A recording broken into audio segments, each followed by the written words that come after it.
Tataka lang ako, takot siya sa heights, pero nakasakay naman siya ng aeroplano, di ba? Kaloka.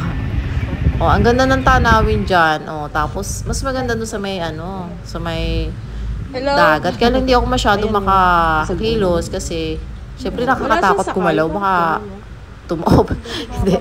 Hindi mo siya tataob. Ayan. Oh. May mga kasalubungan tayo diyan. Yan ang ganda dyan ng tanawin.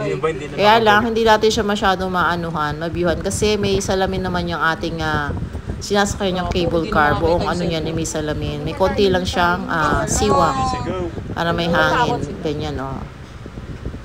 Diba? Oh, ang ganda, grabe. Kaya naman pala. Tapos umaalog-alog pa yung, ano, yung pintuan ng cable. Hindi naman siya kataasan, oh, hindi ka masyado matatakot.